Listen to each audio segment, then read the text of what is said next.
legislative session, very little in terms of major legislation to deal with the impact of climate change passed in Texas. That's the bad news. The best news for the energy industry is that we had very little legislation pass, and in Texas, where we've got a good free market approach to the industry, no legislation is the best product out of the legislature.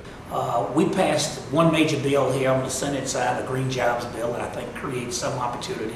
Didn't pass it in the form we wanted to pass it in, but we did pass the bill, so at least it creates a template to have some dialogue. So the legislature was successful in passing a clean coal bill that creates a $100 million tax credit for coal projects that capture over 70% of their CO2 and that have low emissions profiles on the rest of their emissions.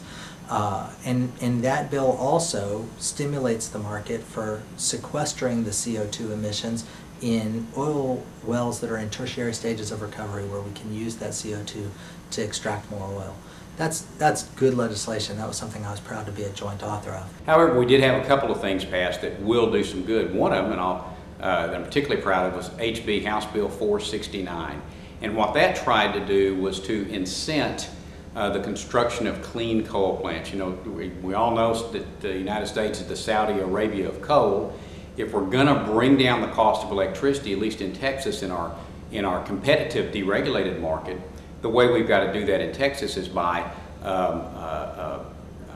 diversifying our fuel mix. The writing is on the wall that we have to evolve toward renewable, emissions-free sources of electricity. Texas can either lead that evolution or Texas can fight it. If we fight it, it is likely to come from other places, and we will cede our leadership position in the global energy economy. If we lead it, and we have the ability to lead it, not only because of our abundant wind, solar, agricultural resources in Texas, but because we have the human capital and the financial capital to invest in being in a leadership position. If we take a leadership position in the renewable energy economy, we secure for the next 100 years the prosperity that we've enjoyed for the past 100 years from oil and gas. The harsh reality is, in terms of major legislation to deal with diversifying our base for energy, the Renewable Portfolio Standards bill did not pass, and that was a disappointment. The reason we're so far ahead in terms of wind energy in Texas is because of a change that was made in our Renewable Portfolio Standard some years ago, and that made us a leader in terms of wind. We didn't have an opportunity to diversify what we do in other areas this session, but there's always another session.